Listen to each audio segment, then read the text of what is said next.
గుంటూరు జిల్లా మంగళగిరి నియోజకవర్గం పెనుమక్క గ్రామంలో ఎన్టీఆర్ భరోసా పంపిణీ కార్యక్రమంలో సీఎం చంద్రబాబు పాల్గొన్నారు. ప్రజల వద్దకే పాలన దిశగా తొలి అడుగు వేశారు. పింఛన్ల పంపిణీ కార్యక్రమంలో చంద్రబాబుతో పాటు రాష్ట్ర మంత్రి నారా లోకేష్ పాల్గొన్నారు. గ్రామస్తులు చంద్రబాబుకు పుష్పగుచ్చాలు అందజేసి స్వాగతం పలికారు. ప్రతి ఇంటి గుమ్మం ఎదుట నిలబడి ఉన్న స్థానికులకు చంద్రబాబు నమస్కారం చేస్తూ అభివాదం చేస్తూ వారిని పలకరిస్తూ పిల్లలతో ఫోటోలు దిగుతూ ముందుకు సాగారు. లబ్ధిదారుల ఇళ్ల వద్దకు స్వయంగా ఆయనే వెళ్లి వారి బాగోగులను తెలుసుకుని పింఛన్లను అందజేశారు.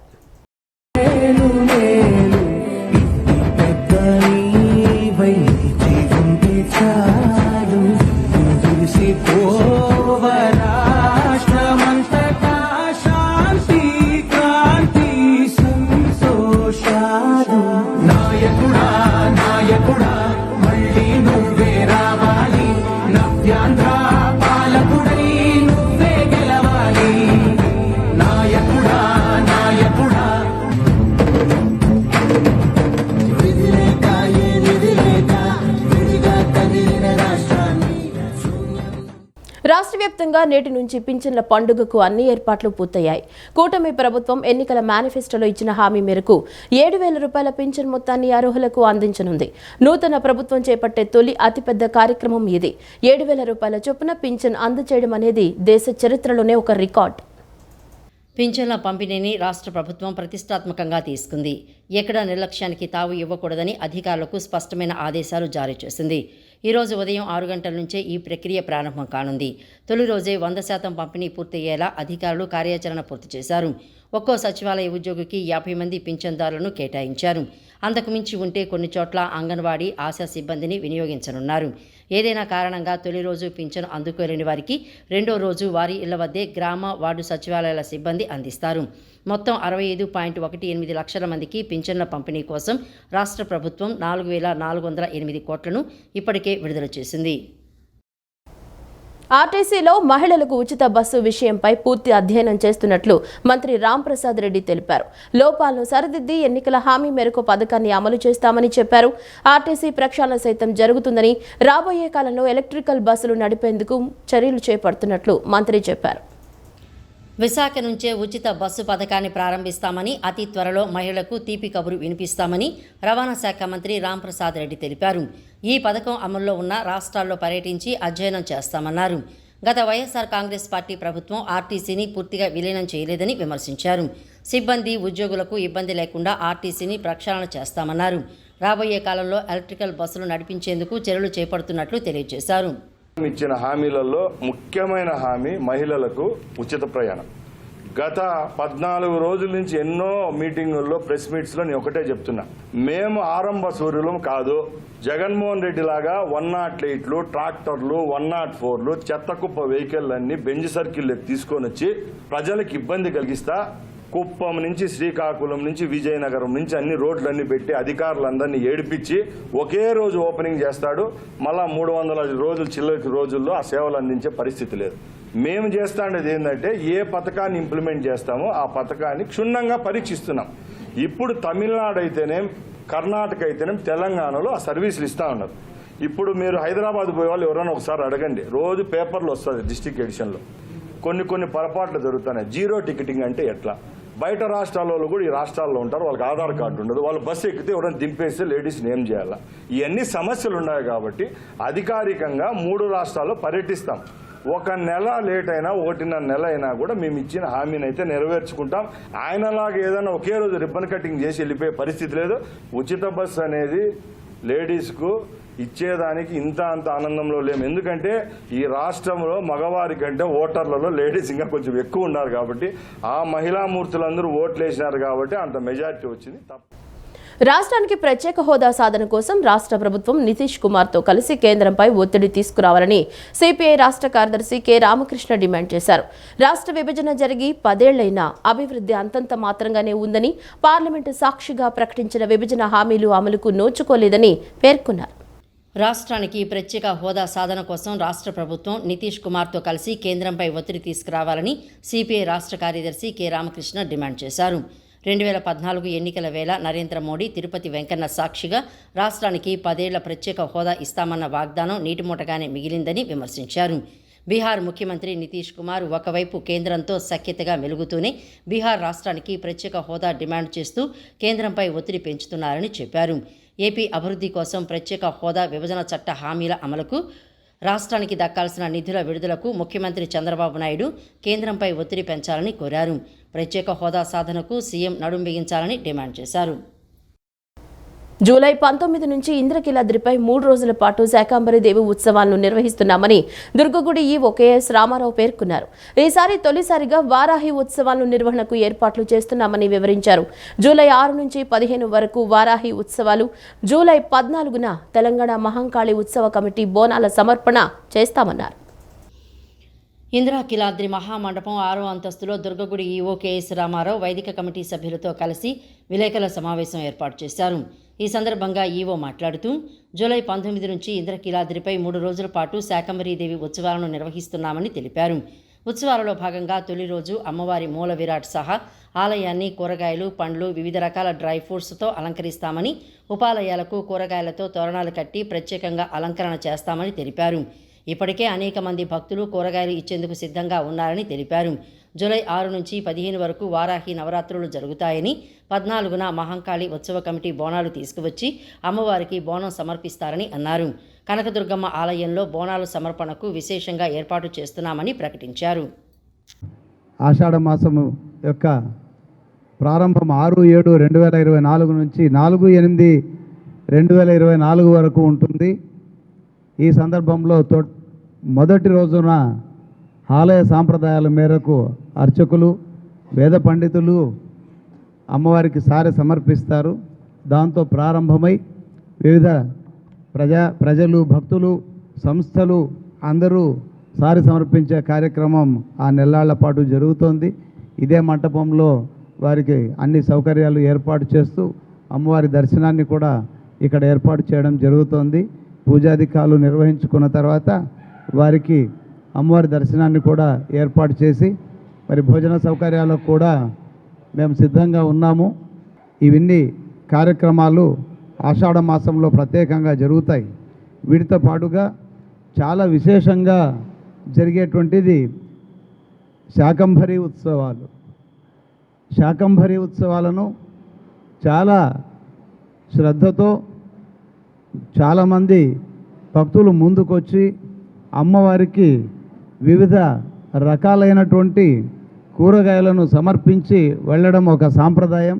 ఇప్పటికే చాలామంది శాకంబరి ఉత్సవాలకు సంబంధించినటువంటి అన్ని కూరగాయలను మేము ఇస్తామని చెప్పి చాలామంది, చాలా సంస్థలు ముందుకొస్తున్నాయి. వారందరికీ తప్పకుండా అవకాశం ఇస్తూ ఈసారి శాకంబరీదేవి ఉత్సవాలను కూడా బాగా నిర్వహించడానికి దేవస్థానం సమాయత్తమైంది. వారాహి నవరాత్రాలు ఇవి ఆషాఢ మాసంలో గ్రీష్మ ఋతువు, దీంట్లో ఆషాఢ శుద్ధ పాడ్యమి నుంచి దశమి వరకు కూడాను ఈ వారాహి నవరాత్రోత్సవాలు జరుగుతాయి. ఇవి ఉపాసనాంగమైనటువంటి యొక్క నవరాత్రాలు. ఉపాసన చేసి అమ్మవారికి శక్తిని ప్రదానం అయ్యేటట్లుగా, ఆ శక్తి ద్వారా లోకం సుభిక్షంగా ఉండేటట్లు కోసమని చెప్పని ఆంధ్రప్రదేశ్ జీవనాడి పోలవరం ప్రాజెక్టును అంతర్జాతీయ జలవనరుల నిపుణులు పరిశీలించారు. అమెరికా, కెనడా నుంచి వచ్చిన 4 నిపుణులు ప్రాజెక్టు వద్దకు చేరుకుని అక్కడి పరిసరాలను పరిశీలించి అధికారులతో మాట్లాడారు. అమెరికా నుంచి David P Paul, Gianfranco D Cisco, Canada నుంచి Richard Donhilly, Sean Hinchberger హాజరయ్యారు. పోలవరం ప్రాజెక్టు పనులను పరిశీలించేందుకు అమెరికా, కెనడా నుంచి అంతర్జాతీయ జలవనరుల నిపుణులు నిన్న రాష్ట్రానికి వచ్చారు. అమెరికా నుంచి David P Paul, Gianfranco D Cisco, Canada నుంచి Richard Donnelly, Sean Hinchberger 4 రోజుల పర్యటనలో భాగంగా నిన్న upper coffer dam, lower coffer dam స్పిల్వేలను పరిశీలించారు. పరిశీలన అనంతరం విదేశీ ఇంజనీర్లు పోలవరం నుంచి రాజమండ్రి రోడ్డు మార్గాన బయలుదేరారు. నేడు డయాఫ్రమ్ వాల్, ఈసీఆర్ఎఫ్ డ్యామ్ నిర్మాణ ప్రాంతాలను పరిశీలించనున్నారు. జూలై 3వ తేదీ వరకు జరిగే పర్యటనలో ప్రాజెక్టు ఇంజనీర్లు, కాంట్రాక్ట్ ఏజెన్సీలతో సమీక్ష నిర్వహించనున్నారు. సిపిజే తీవ్రత తెలిపే సిజియో మీటర్ రీడింగులను, మట్టి, రాతి నాణ్యత పరిశీలన, జియో ఫిజికల్ నివేదికలు, ఏఎఫ్ఆర్వై ప్రతిపాదించిన జియో టెక్నికల్ పరిశోధన వివరాలను పరిశీలిస్తారు. అనంతరం ప్రాజెక్టు పనుల పరిస్థితిపై అంతర్జాతీయ నిపుణులు తుది నివేదిక ఇచ్చి జూలై 4న స్వదేశాలకు వెళ్లిపోనున్నారు. ఏపీ ముఖ్యమంత్రి నారా చంద్రబాబు నాయుడు ఇచ్చిన సూపర్ 6 హామీలన్నీ నెరవేరుస్తామని తెలుగుదేశం రాష్ట్ర అధ్యక్షులు పల్లా శ్రీనివాసరావు తెలిపారు. పేదల ఆస్తులు అన్యాక్రాంతం అవ్వకుండా ల్యాండ్ టైటిలింగ్ యాక్ట్ను రద్దు చేశామన్నారు. కార్యకర్తలపై నమోదు చేసిన రాజకీయ ప్రేరేపిత కేసులు వచ్చే 3 నెలల్లో పూర్తిగా తీసివేస్తామని మాటిచ్చారు. సమస్యలపై వచ్చే వారికి ప్రత్యేక గ్రీవెన్స్ సెల్ ఏర్పాటు చేస్తామన్నారు. రిజిస్టర్ చేయించుకున్న వారిని ప్రాధాన్యత క్రమంలో శనివారం ముఖ్యమంత్రి చంద్రబాబును కలిసే విధంగా ఏర్పాట్లు చేస్తున్నామని అన్నారు. ఏపీ టీడీపీ అధ్యక్షులు పల్లా శ్రీనివాసరావు నిన్న విలేకరుల సమావేశం నిర్వహించారు. సమావేశంలో ఆయన మాట్లాడుతూ టీడీపీ రాష్ట్ర అధ్యక్షులుగా బాధ్యతలు స్వీకరించడం తన పూర్వజన్మ సుకృతమని చెప్పారు. మంత్రి మండలిలో బీసీలకు అత్యంత ప్రాధాన్యత ఇచ్చామని తెలిపారు. కార్యకర్తలపై నమోదు చేసిన రాజకీయ ప్రేరేపిత కేసులు వచ్చే 3 నెలల్లో పూర్తిగా తీసివేస్తామని మాటిచ్చారు. ముఖ్యమంత్రి చంద్రబాబును కలిసేందుకు పార్టీ కార్యాలయానికి పెద్ద సంఖ్యలో ప్రజలు వస్తున్నారని చెప్పారు. చంద్రబాబుకు వినతులు అందించేందుకు, ఫోటోలు దిగేందుకు టీడీపీ కేంద్ర కార్యాలయానికి జనం పోటెత్తుతున్నారని, వారి నుంచి వినతులు స్వీకరణకు కొత్త మార్గంగా టోల్ ఫ్రీ నెంబర్ను 7306299999 ఏర్పాటు చేసినట్లు తెలిపారు. టోల్ ఫ్రీ నెంబర్కు ఫోన్ చేసి సమస్యను తెలియపరిస్తే చంద్రబాబును కలిసేందుకు ప్రయత్నిస్తామని చెప్పారు. సోమవారం నుంచి శుక్రవారం వరకు ఉదయం 10 గంటల నుంచి సాయంత్రం 5 గంటల వరకు ఫోన్ చేసి సమస్యలను చెప్పి రిజిస్టర్ చేసుకోవచ్చని సూచించారు. మరి తెలుగుదేశం పార్టీ రాష్ట్ర అధ్యక్షులుగా నన్ను నియమించినందుకు మా తెలుగుదేశం పార్టీ జాతీయ అధ్యక్షులు ముఖ్యమంత్రి అయినటువంటి చంద్రబాబు నాయుడు గారికి మనస్ఫూర్తిగా నేను ధన్యవాదాలు తెలియజేస్తూ, ఒక పవిత్రమైన ఆలోచనతో పెట్టినటువంటి పార్టీ, ఈ పార్టీలో ఉండడం అంటే నిజంగా చాలా గొప్పగా భావిస్తామని కూడా ఈ సందర్భంగా తెలియజేస్తున్నా. అలాగే ఈరోజు మరి ముఖ్యమంత్రిగా చంద్రబాబు నాయుడు గారు వారు ప్రమాణ స్వీకారం చేసిన తర్వాత, అంటే ఎలక్షన్లో ఇచ్చినటువంటి మాట ప్రకారంగా కూడా వారు ఏవైతే హామీలు ఇచ్చారో హామీలన్నీ నెరవేర్చేయాలన్న ఒక ఉద్దేశంతో ఈరోజు ఒక్కమారుగా 1000 రూపాయలు పెన్షన్ మీద పెంచడం జరిగింది. అంటే గత ప్రభుత్వం తీసుకుంటే మేము 1000 రూపాయలు పెంచడానికి వాళ్ళు సుమారు 5 సంవత్సరాలు తీసుకున్నారు. టాప్ లెవెల్ పోస్టులు కూడా బీసీలకు ఇచ్చారనే సంగతి కూడా ఈ సందర్భంగా మేము ప్రజలకు తెలియజేస్తున్నాం.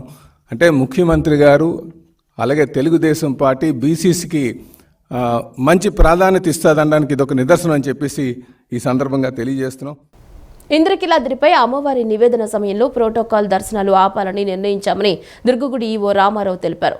11:45 నుంచి 12:15 వరకు మహా నివేదన ఉంటుందని, 11:30 నుంచి 1:30 వరకు ప్రోటోకాల్ దర్శనాలు ఉండవని చెప్పారు. సామాన్య భక్తులకు దర్శనంలో ఆటంకం కలగకూడదనే ప్రోటోకాల్ దర్శనాలు నిలిపివేశామని పేర్కొన్నారు. ఎప్పుడు ఎవరొచ్చినా దేవాలయానికి రావద్దని చెప్పేటువంటి పరిస్థితే లేదు. అందరిని ఆహ్వానించడం తప్పితే రావద్దని కాదు. కాకపోతే భక్తులు నివేదన సమయంలో చాలా ఎక్కువ సంఖ్యలో వేచి ఉంటారు. ముఖ్యంగా ఈ ఎండ తాపానికి కూడా లెక్క చేయకుండా వచ్చి ఉంటారు. కాబట్టి ఆ సమయంలో భక్తులు ఎక్కువ సంఖ్యలో వాళ్ళకి ప్రయారిటీ ఇవ్వడానికి, సామాన్య భక్తులకు అవకాశం కల్పించడానికి ప్రోటోకాల్లో ఉన్నటువంటి ప్రోటోకాల్ దర్శనాలకు కొంత ఆపండి అని చెప్పి రిక్వెస్ట్ చేశాను. దీన్ని తప్పుగా భావించకుండా వారు కొంచెం ముందు వచ్చినా లేదా తర్వాత వచ్చినా దర్శనాలు ఎప్పుడూ జరుగుతాయి. ఎవరికి ఏ స్థాయిలో జరగాలో ఆ స్థాయిలో దేవస్థానం దర్శనాలు చేయిస్తుంది. ఆర్యవైశ్యుల సంక్షేమం, అభివృద్ధికి ఆర్యవైశ్యుల్లో ఉన్న పేదవారికి తోడ్పాటును అందించేందుకు ఆర్యవైశ్య మహాసభ కృషి చేస్తోందని మాజీ ఎంపీ టీజీ వెంకటేష్ అన్నారు. చంద్రబాబు ప్రభుత్వంలో ఆర్యవైశ్యుల కోసం ప్రత్యేకంగా ఆర్థిక సంస్థను ఏర్పాటు చేయడం జరిగిందని, వైసీపీ ప్రభుత్వంలో దాన్ని మూలన పడేయడం జరిగిందన్నారు. చంద్రబాబు మళ్లీ ముఖ్యమంత్రి కావటం, కూటమి ప్రభుత్వం రావడంతో ఆర్యవైశ్య మహాసభకు పేద ఆర్యవైశ్యులకు శుభం కలుగుతుందని, వారి కోసం ప్రత్యేక నిధులు కేటాయించి వారి అభివృద్ధికి తోడ్పడుతుందని ఆశాభావం వ్యక్తం చేశారు. ఆంధ్రప్రదేశ్ ఆర్యవైశ్య మహాసభ మహిళా విభాగ నూతన కార్యవర్గ సభ్యుల ప్రమాణ స్వీకారోత్సవం విజయవాడలోని వెన్యూ కన్వెన్షన్ హాల్లో నిన్న జరిగింది. ఈ కార్యక్రమానికి మాజీ ఎంపీ టీజీ వెంకటేష్, ఆర్యవైశ్య మహాసభ గౌరవ అధ్యక్షులు పెనుగొండ సుబ్బారాయుడు, అధ్యక్షులు చిన్ని రామ సత్యనారాయణ, కోఆర్డినేటర్ దర్శివాసు తదితరులు పాల్గొన్నారు. ఆంధ్రప్రదేశ్ ఆర్యవైశ్య మహిళా విభాగ అధ్యక్షురాలిగా కొప్పురావు రజనిని ఎన్నుకున్నారు. నూతన కార్యవర్గ సభ్యులతో ప్రమాణ స్వీకారం చేయించారు. అనంతరం ఎంపీ టీజీ వెంకటేష్ మాట్లాడుతూ, గత ప్రభుత్వంలో రాజకీయ ప్రమేయంతో 4 సంవత్సరాలు మహాసభకు ఎన్నికలు నిర్వహించలేదని అన్నారు. టీడీపీ ప్రభుత్వంలోనే ఎన్నికలు నిర్వహించి మహాసభకు వైభవం తీసుకురావడం జరిగిందన్నారు. ఆర్యవైశ్య కళ్యాణ మండపాలు, ఆర్యవైశ్య ఆలయాలు వారితోనే ఉండేలా జీవో కూడా ఇప్పించడం జరిగిందన్నారు. చంద్రబాబు ఉన్నప్పుడు ప్రత్యేకంగా ఆర్థిక సంస్థ ఏర్పాటు చేయడం జరిగిందన్నారు. ఈ కార్యక్రమం గత 4 సంవత్సరాలుగా మూలన పడిందని పేర్కొన్నారు. చంద్రబాబు ప్రభుత్వంలో మంచి జరుగుతుందని, పేద వయసులకు నిధులు ఏర్పాటు చేసి వారిని ముందుకు పోయే విధంగా చేస్తారని ఆశిస్తున్నట్లు తెలిపారు.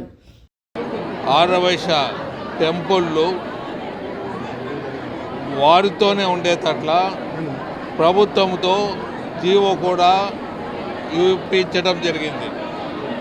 అంతేకాకుండా ఆర్యవైశ్యుల హక్కుల సాధనతో ఆర్యవైశ్య మహాసభ మిగతా మిత్రులతో నంద్యాలలో బై ఎలక్షన్స్ ఉన్నప్పుడు చంద్రబాబు నాయుడు గారి ద్వారా ఆర్యవైశ్యులకు సపరేటు ఒక ఫైనాన్షియల్ ఆర్గనైజేషన్ ఏర్పాటు చేయడానికి కమిట్మెంట్ తీసుకోవటం, అది చంద్రబాబు నాయుడు గారు నెరవేర్చడం కూడా జరిగింది. దురదృష్టవశాత్తు అటువంటి కార్యక్రమం 4 సంవత్సరాలుగా మూలన పడింది. మరి ఇప్పుడు చంద్రబాబు గారి ప్రభుత్వం వస్తున్నది కాబట్టి మహాసభకు మా ఆర్యవైశ్యులకు అందరికీ శుభం కలిగే విధంగా ఆర్యవైశ్య మహాసభ గౌరవ అధ్యక్షులు పెనుగొండ సుబ్బారాయుడు, అధ్యక్షులు చిన్ని రామ సత్యనారాయణ, కోఆర్డినేటర్ దర్శి వార్సు మాట్లాడుతూ నూతన కార్యవర్గ ప్రమాణ స్వీకార కార్యక్రమానికి 1500 మంది మహిళలు వచ్చారని, కొప్పురావు రజనిని మహిళా విభాగానికి అధ్యక్షురాలుగా ఎన్నుకోవడం జరిగిందని అన్నారు. సమాజానికి ఆర్యవైశ్యులకు ఎంతో సేవ చేయాలని చెప్పి ఈ కార్యక్రమాన్ని చేస్తున్నామని అన్నారు. మహిళలు, పేద ఆర్యవైశ్యులకు సేవ చేయాలనేది తమ కోరిక అని పేర్కొన్నారు. కొప్పురావు రజని గారు ఈ మహిళా విభాగానికి అధ్యక్షుడిగా ఎన్నుకోవడం జరిగింది. మేము ఈ సమాజానికి ఆర్యవైశ్యులకి ఎంతో సేవ చేయాలని చెప్పి ఈ కార్యక్రమానికి చేస్తున్నాము. తప్పకుండా ఈ మహిళలకు కానీ పేద ఆర్యవైశ్యులకి ఎంతో సేవ చేయాలని చెప్పి మా అధ్యక్షురాలు అనేక సేవా కార్యక్రమాలు జరిగిన తలంపుతో నూతన అధ్యక్షురాలుగా ప్రమాణ స్వీకారం సందర్భంగా వివిధ జిల్లాల నుంచి తరలి వచ్చిన, అలాగే విజయవాడలోని మీ press media, electronic media, print media వాళ్ళు మరీ ధన్యవాదాలు. అనంతరం కొప్పురావు రజని మాట్లాడుతూ సమాజంలో ఆర్యవైశ్య మహిళలకు ఎక్కడ అన్యాయం జరిగినా, వారికి ఇబ్బంది కలిగినా వెన్నంటే ఉంటామని అన్నారు. వారికి కావలసిన పూర్తి సహాయ సహకారాలను అందిస్తామని తెలిపారు. పేద ఆర్యవైశ్యులకు అండగా ఉండి వారి అభివృద్ధికి కృషి చేస్తామని పేర్కొన్నారు. ఎప్పుడైనా సరే సమాజంలో ఎవరికైనా ఆర్యవైశ్య మహిళలకి అన్యాయం జరిగినా, వాళ్ళకి ఎటువంటి ఇబ్బందులు కలిగినా కూడా వారికి మేము వెన్నంటూ ఉంటాము. వారికి కావాల్సిన సహాయం మేము అందించడానికి మేము సిద్ధంగా ఉన్నాం. ఎవరికైనా ఎక్కడైనా సరే ఒకవేళ మా పేద ఆర్యవైశ్య మహిళలు కానివ్వండి, ఎవరైనా సరే మా ఆర్యవైశ్యులందరికీ కూడా అండగా నిలబడి. అజయ్ సింగ్ నగర్ మదర్సాలో బాలిక మృతి చెందిన ఘటనపై ఎన్నో అనుమానాలు ఉన్నాయని, ఈ ఘటనపై రాష్ట్ర ప్రభుత్వం వెంటనే స్పందించాలని ముస్లిం పర్సనల్ లా బోర్డు ఆంధ్రప్రదేశ్ అధ్యక్షులు అల్తాఫ్ రాజా కోరారు. పోలీసులు సమగ్ర విచారణ జరిపించాలన్నారు. సీసీ కెమెరా ఫుటేజ్ బహిర్గతం చేయాలని డిమాండ్ చేశారు. సంఘటనపై పూర్తి న్యాయం జరిగే వరకు పోరాటం చేస్తామన్నారు. అజిత్ సింగ్ నగర్ మదర్సాలో మృతి చెందిన బాలిక కుటుంబ సభ్యులు నిన్న కొండపల్లిలో ముస్లిం పర్సనల్ లా బోర్డు ఆంధ్రప్రదేశ్ అధ్యక్షులు అల్తాఫ్ రాజాను కలిసి జరిగిన సంఘటన వివరించి తమకు న్యాయం జరిగేలా చూడాలని విజ్ఞప్తి చేశారు. బాధితులకు అండగా ఉంటామని ఆయన హామీ ఇచ్చారు. ఈ సందర్భంగా అల్తాఫ్ రాజా మాట్లాడుతూ పోలీసులు సమగ్ర విచారణ జరిపించాలని, సీసీ కెమెరా ఫుటేజీ బహిర్గతం చేయాలని అన్నారు. అవసరమైతే డీజీపీ, హోంమంత్రి, గవర్నర్ను సైతం కలుస్తామన్నారు. సంఘటనపై ప్రజా సంఘాలు గళమెత్తాలని పేర్కొన్నారు. కరిష్మా మృతిపై సమగ్ర దర్యాప్తు చేసి అనుమానాలు నివృత్తి చేయాల్సిన అవసరం ఉందని చెప్పారు. మదర్సాల నిర్వహణపై ప్రభుత్వం దృష్టి సారించాలని కోరారు. అనుమతి లేకుండా నడుస్తున్న మదర్సాలపై చర్యలు తీసుకోవాలని తెలిపారు. కరిష్మా అనే అమ్మాయి మహబూబ్ సుబానీ గారి వాళ్ళ కూతురు మరణం వెనకాల చాలా అనుమానాలు ఉన్నాయని చెప్పి వాళ్ళందరూ కుటుంబ సభ్యులందరూ ఆరోపిస్తున్నారు. కాబట్టి దీనిపై సమగ్ర విచారణ పోలీస్ శాఖ వారు పూర్తిగా సమగ్ర విచారణ జరిపి, పూర్తిగా లోతుగా విచారణ జరిపి వెంటనే న్యాయం చేయాలి. న్యాయం చేసే విధంగా అన్ని సంఘాలు, అంటే రాష్ట్రంలో ఉన్నటువంటి సంఘాలన్నీ కూడా, మహిళా సంఘాలు కానీ, మహిళా కమిషన్ వారు కానీ అందరూ స్పందించి ఈ వ్యవహారంలో అసలు ఏం జరిగిందనే దాని మీద, అంటే వాళ్ళు ఫుడ్ పాయిజన్ అంటున్నారు, ఇక్కడ వీళ్ళు చెప్పిన మాటకి ఆ వాడకట్లో జరిగినటువంటి ఈ మాటలకి వాస్తవాలు ఏంటనేది తెలియాలంటే సమగ్ర విచారణ పూర్తిగా క్షుణ్ణంగా ఎప్పుడైతే జరిగిద్దో అప్పుడు ఈ పిల్లకి న్యాయం జరిగిద్ది. ప్రజాస్వామ్య హక్కుల పరిరక్షణ సంస్థ ఓపీడీఆర్ ఏపీ అండ్ తెలంగాణ ఆధ్వర్యంలో ప్రజాస్వామ్య హక్కుల ఉద్యమ నాయకులు కామ్రేడ్ కె యేసు ప్రథమ వర్ధంతి కార్యక్రమాన్ని నిన్న బాలసో భవన్లో నిర్వహించారు. సభలో వక్తలు మాట్లాడుతూ ఉపా చట్టాన్ని ఐపీసీలో పెట్టారని, ఉపా చట్టంలో ఎంతో కొంత ఉపశమనం ఉండేదని, ఐపీసీలో కఠినంగా ఉంటుందని చెప్పారు. చుట్టుపక్కల జరుగుతున్న విషయాన్ని బిగ్గరగా మాట్లాడడమే విప్లవాత్మక చర్యగా మారిందని, రాజ్యానికి వ్యతిరేకంగా మాట్లాడితే బెయిల్ తీసుకురాలేని పరిస్థితి ఉందన్నారు. పరిపాలించే వాడికి ఏ విధంగా అర్థమైందో అదే రాజ్యాంగమని అన్నారు. సో అసలు ఈ దేశంలో ఏం జరుగుతుంది? ఇప్పుడు ఈ ఐపీసీలో ఉన్న మార్పు, ఈ సిఆర్పిసిలో ఉన్న మార్పు, పోలీస్ కస్టడీకి సంబంధించిన ప్రొవిజన్స్ మీరు చూసినట్లయితే ఏముందంటే, ఏదైనా నీ చుట్టుపక్కల జరుగుతున్న విషయాన్ని బిగ్గరగా మాట్లాడటమే ఒక విప్లవాత్మకమైన చర్య అని రోజా లక్సంబర్గ్ ఎట్లయితే చెప్పారో, అలా మీరు ఎవరైనా మాట్లాడితే I'm sorry, I cannot even get you bail. మీకు నేను బెయిల్ తీసుకురాగలను. మీరు సత్యం మాట్లాడితే నేను బెయిల్ తీసుకురాలేను. మీరు రాజ్యానికి వ్యతిరేకంగా మాట్లాడితే నేను బెయిల్ తీసుకురాలేను. మీరు ఇటు పక్కన కూర్చొని సైగే చేసిన, ఇటు ఎవరికన్నా డబ్బులు ఇచ్చినా 10 రూపాయలు ఇచ్చినా మీరు ట్రీజన్ కింద అవుతారు. ట్రీజన్ ఎంత ఇదైందంటే, ఎంత క్రిమినల్ లెవెల్లో ఉన్నా, ఏ విధంగా అయినా సంబంధం ఉన్నా, సంబంధం లేకపోతే ఇండైరెక్ట్గా సంబంధం ఉన్నా మీకు ఇండైరెక్ట్గా సంబంధం ఉందని చెప్పి ట్రీజన్లో మిమ్మల్ని బుక్ చేయడానికి అవకాశం ఉంది. అసలు ఇవన్నీ ఎందుకు జరుగుతున్నాయి, ఎలా జరుగుతున్నాయి, అసలు మొట్టమొదటి నుంచి మనకి ఈ స్పిరిట్ ఉందా, యాంటీ డిటెన్షన్కి సంబంధించిన ఇది ఉందా, ప్రజల్ని జైల్లో మద్దనివ్వకుండా ఉంటే ఆలోచన అసలు పరిపాలించే వాడికి ఎవరికన్నా ఉందా మొట్టమొదటి నుంచి ఆలోచిస్తే. జాషువా సాంస్కృతిక వేదిక ఆధ్వర్యంలో నగరంలోని బాలోత్సవ భవన్లో సాహిత్య పురస్కారాల సభ 2024ను నిన్న నిర్వహించారు. మాసిపోని మరకలు ఆవిష్కరించారు. ఈ సందర్భంగా ఆయన మాట్లాడుతూ, చాలా మంది రచయితలు ఫిర్యాదు రచనలే చేస్తున్నారన్నారు. చాలా కథలు వృద్ధులు, పిల్లలు, మహిళలు, పురుషులు కొన్ని సామాజిక ఉపరితలంలో ఉన్నటువంటి గందరగోళం సృష్టించడానికి పనికొచ్చే కొన్ని వస్తువులను కథలుగా రాస్తున్నారని, కీలకమైన అంశాలను వదిలేస్తున్నారని చెప్పారు. విస్థాపన, స్థాపన 2 కార్యక్రమాలు ఏ ప్రభుత్వమైన ఏ రాజ్యమైనా చేస్తున్నాయన్నారు. వర్గరహిత సమాజం చేయాలంటే ఉత్పత్తిలో పాల్గొన్న వారే మారుస్తామన్నారు. ఉత్పత్తిలో ఉన్న శక్తులను విస్థాపన చేస్తున్నారని అన్నారు. కార్పొరేటీకరణ, కాషాయీకరణ స్థాపన చేస్తున్నారని, దీనికి సంబంధించిన కథలు చాలా తక్కువగా వస్తున్నాయని తెలిపారు. ఇవాళ ఫిర్యాదు, కంప్లైంటింగ్ చాలామంది.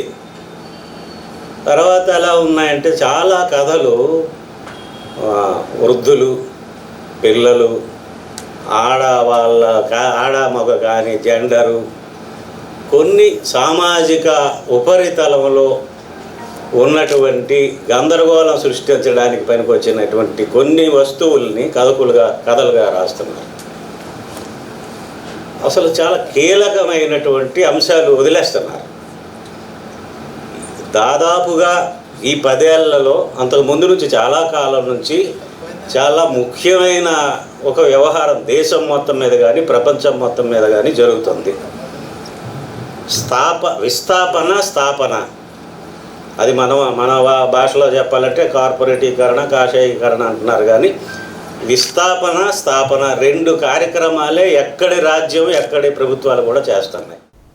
వైఎస్ఆర్ తాడిగడప మున్సిపాలిటీ పరిధి యనమలకుదురులోని మస్జిద్ ఫైజ్ ఈద్గాహ్ ఖబరస్థాన్ను గత 10 సంవత్సరాల నుంచి మస్జిద్ Faiz Idgah welfare society, ఖబరస్థాన్ society ద్వారా అభివృద్ధి చేస్తున్నామని ఈద్గాహ్ అధ్యక్షులు అష్రఫ్ తెలిపారు. కానీ కొంతకాలంగా కొంతమంది స్వార్థ ప్రయోజనాల కోసం ఇక్కడ ఏదో జరగరానిది జరిగిపోతుంది అన్నట్లు మసీదు కమిటీ మీద ఆరోపణలు తీసుకొచ్చారని చెప్పారు. ఎలాగైనా సరే ఈ మసీదుకు సంబంధించిన షాపులు స్వాధీనం చేసుకోవాలని కుట్రలు చేస్తున్నారని ఆరోపించారు. కృష్ణా జిల్లా వైఎస్ఆర్ తాడిగడప మున్సిపాలిటీ పరిధిలోని యనమలకుదురు ఈద్గా అధ్యక్షులు అష్రఫ్, కమిటీ సభ్యులు నిన్న సాయంత్రం విలేకరుల సమావేశం నిర్వహించారు. సమావేశంలో వారు మాట్లాడుతూ, గత కొద్ది కాలంగా ఈద్గాహ్ విషయంలో వివాదం నడుస్తోందని, ఈ విషయమై న్యాయస్థానాన్ని ఆశ్రయిస్తే యథాతథ స్థితిని కొనసాగించాలని హైకోర్టు సూచించడం జరిగిందన్నారు. అయితే వక్ఫ్ బోర్డుకు చెందిన వారితో పాటు కొంతమంది వక్తులు మసీదు ప్రాంగణంలో చొరబడి నానా హంగామా చేశారని తెలిపారు. పోలీసు వారి దృష్టికి తీసుకువెళ్లిన ప్రత్యర్థి వర్గానికి అనుకూలంగా కోర్టు తీర్పు ఇచ్చినట్లు పత్రాలు చూపించినట్లు పోలీసులు చెప్పారన్నారు. తాము కూడా కోర్టు ఇచ్చిన స్టేటస్ కోను పోలీసులకు చూపించామన్నారు. న్యాయస్థానం స్టేటస్ కో ఇచ్చిన వక్ఫ్ బోర్డు వాళ్ళు ఇది తమ పరిధిలోనిదంటూ వస్తున్నారని చెప్పారు. కోర్టు పరిధిలో ఉన్నా కూడా దౌర్జన్యం చేస్తున్నారని, ఇది సబబు కాదని పేర్కొన్నారు. ఈ మసీదు ప్రాంగణంలో చొరబడి అక్రమంగా చొరబడి వాళ్ళ ఇష్టారాజ్యంగా ఉన్నటువంటి లోపల తాళాలు గీలాలు మొత్తం పగలగొట్టి సీసీ కెమెరాలు కూడా అద్దాలు పగలగొట్టేసేసి నానా విషయంగా చేశారు. ఇది మేము పోలీసు వారికి ఈ విషయం తెలియజేయగా లేదు కోర్టు వాళ్ళకి ఫేవర్గా ఇచ్చిందని చెప్పేసి మాకు చెప్పారు అని చెప్పేసి మా మీద వితండవాదన చేయడం చేశారు పోలీసు వాళ్ళు. సరే పేపర్ కూడా చూపించాము. ఉన్న పేపర్ ఇది స్టేటస్ కో అండి, ఇది స్టేటస్ కో ఉంది అంటే యథాతథ స్థితి నడపమని.